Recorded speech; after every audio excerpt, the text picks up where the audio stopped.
So over the last week, I passed the 3-month mark on this project. I've been drawing every day now for 3 months, and I've been doing at least one weekly video. I'm trying to do more now. I'm also doing some writing along with this.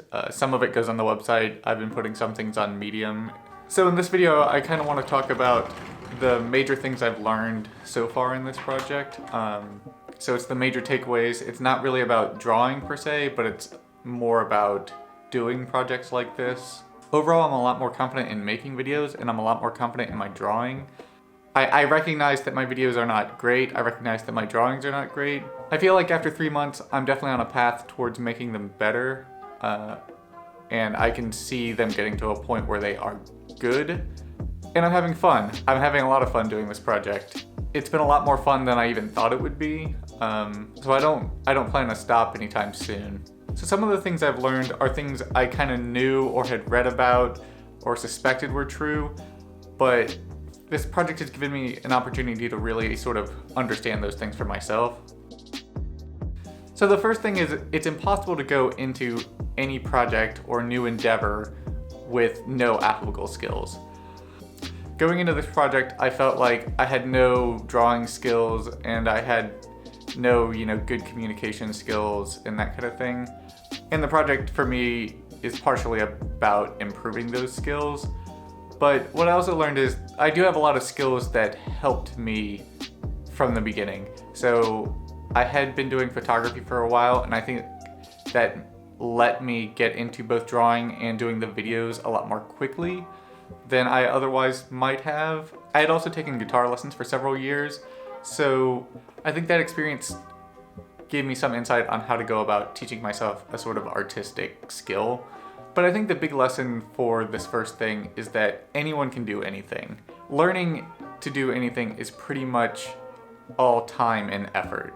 The only thing that might prevent you from becoming an artist, for example, is maybe some sort of health issue. But even then, there's probably some way to do it. As long as you can create something, you can create art. Anyone can learn to do pretty much anything, and that doesn't mean you'll be great at it. In fact, you probably won't, because the world determines greatness, you don't. If one of the old masters came alive today and was doing the same thing today, people wouldn't necessarily think it was great because it was something that would be already basically done in the past. So greatness is more about timing and relevance, and you don't get to necessarily choose those things. You don't have a lot of control over those things. Some people do find a way to tap into those things, but I don't really know anything about that. You have little control over true greatness.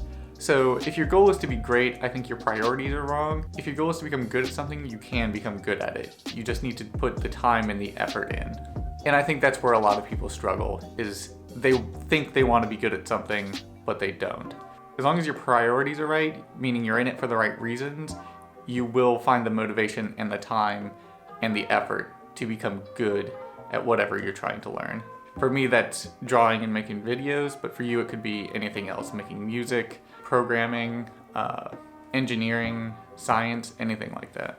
So the second thing is it's also impossible to come away from anything with no applicable skills, meaning anything you learn can be applied to something else. Coming into this project, I felt a need to sort of justify the sort of self-indulgence of teaching myself to draw, which is teaching yourself to draw is a skill that a lot of people might want to discourage you from because it takes a lot of time and there's no money in it. But what I kind of considered was being able to draw an idea is a communication skill, and communication skills are one of the most valuable things that you can have. But this kind of made me realize that really any skill can be applied in a way that is beyond art for art's sake. You can always apply a skill in a productive way. And beyond that, everything you learn contributes to your larger understanding of the world. So anything you learn helps you build a stronger worldview, which is always a valuable thing to have. The better you understand the world, the better you can operate in it. So there really is no learning I can think of that you could do that is completely useless. And you get to define what is useful and what isn't to you. There's a million applications for drawing and painting skills beyond just drawing and painting for art's sake. As long as you're trying to find applications, you will find applications for it. There's a few applications that I like the idea of, but they may never happen. I like the idea of being a concept artist for games and movies, but there's a good chance I'll never be good enough to do that professionally. I like the idea of being an enabler, meaning my YouTube channel helps people get started and helps people do creative things, but my channel may never be successful enough to make that happen long term. And so I'm willing to accept that the only thing that may come of this is my communication skills get better. And if that's the case, that's fine. When I inevitably have to look for another job, it'll be just that one extra thing that helps me get that job. So the third thing is that identifying and facing your fears is a critical development skill. I've said in a video before that we are full of fear, in that we fear everything. And this is true, like, fear comes from a lack of understanding of the world. And as you build an understanding, your fears will go away. But you have to actively build that understanding. There's a lot that can be said about fear. Fears often come from the unknown, and it's impossible to know everything, so it's impossible to get rid of all fear. So one of the ways that you can develop yourself is to not just identify like weaknesses you're having in your skills, but also identify fears you're having and challenge those fears. Because those fears are probably coming from a lack of skill or a lack of knowledge, you're just not thinking of it that way. Our fears really chain us down, and so identifying those fears and breaking those chains is an extremely valuable self-development skill. And identifying them is hard. It takes honesty and reflection. Like, I've been facing so many fears doing this project. You know, for example, so in the first videos I put up, I didn't put my face because I had this irrational fear of putting my face in a video online. And eventually I came to challenge that fear because I thought it would make my videos better. And there's a ton of little fears that I've faced while doing this project. You know, it's a common discomfort to see yourself in video and hear your voice, but you have to do that while you're editing YouTube videos. You just constantly have to do it. And so you face that fear and eventually you get past it. And there's also the fears of like putting my bad drawings online. There's also fears about the sort of like rejection or getting trolled or something like that online. But when you get started, those fears are easy to face because you're gonna put your stuff up and nobody's gonna look at it. I eventually found relief in the fact that nobody looks at my content because it gives me time and space to sort of develop the project without being beholden to anybody else's expectations. And I do hope that eventually people will find it and get value out of it. So the fourth thing is kind of related to the third thing. So manipulating your beliefs is also a critical development skill. This means being able to understand and sort of take apart and reassemble your beliefs is critical to your development, because a lot of your beliefs are wrong. Much like a lot of what you know is wrong, a lot of your beliefs are wrong. And what you believe matters to your motivation and your drive. You have to be able to believe things that push you forward. So to make this project successful, I have to believe that it's valuable and it will be successful. And obviously with nobody watching it, I have nothing to confirm that belief, but I believe that it helps me develop myself, and by developing myself, it should make the project better, which will eventually push it towards being successful.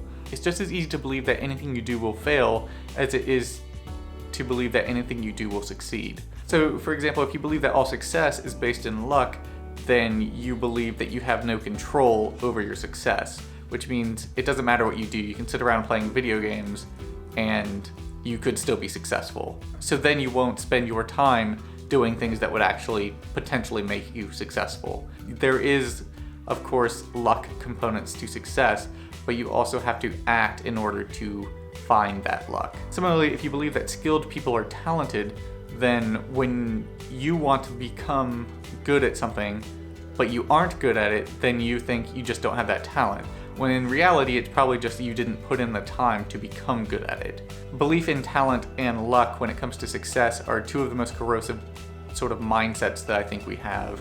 And so being able to get rid of mindsets like that is an extremely valuable development skill. So the fifth and final thing that I've learned during this project is that freedom to play is a critical development skill. So there's a lot of things that give you freedom. I talked a little bit about this with fear, and that comes back here again. If you don't take the time to sort of explore and see what you enjoy doing, then you may never find what you enjoy doing.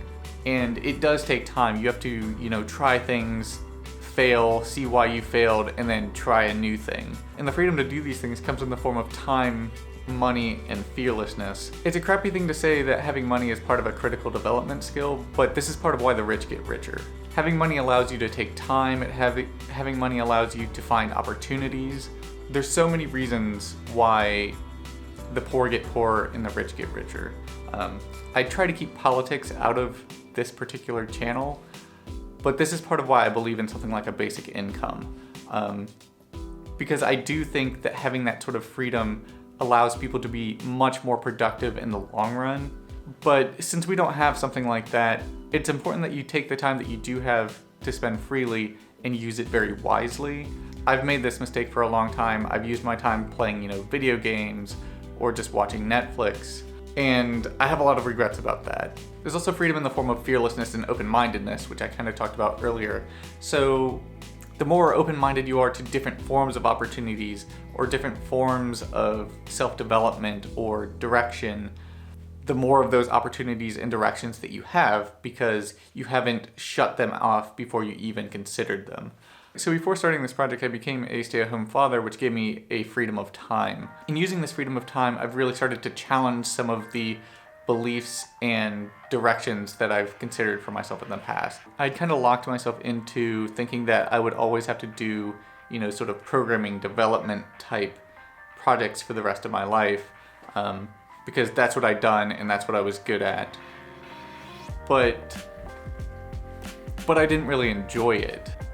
And so I've always wanted to learn to draw. In doing this project and making a YouTube channel and writing about it, I do think there's opportunities here for me to do maybe something else in the future. I wouldn't have found those opportunities if I hadn't the time to spend exploring and finding them. And honestly, I probably have less time now than when I was working. This changes day by day. Sometimes I do get time to work during my son's naps, but there's a lot of times where it feels like I have less time now than I did in the past. But the thing is I have sort of mental freedom. I don't feel the need to get better at my career because right now my career is dead. And so I have freedom to consider, well, what can my career be in the future? So I was working, I was in this sort of treadmill of getting up, hating my job, going to work, doing that all day, coming home, and then I would feel this need to escape. So I would turn on Netflix or video games or something mindless and just sort of space out for the evening and then get up and do it again. So I never used my time wisely. I did have the time, but I didn't have the sort of mental freedom that needs to go along with it. And I really believe that people need to be able to use time more freely. So I hope this video helped you consider what you're doing with your time and helped you consider what you could be doing with your time to find more freedom for yourself.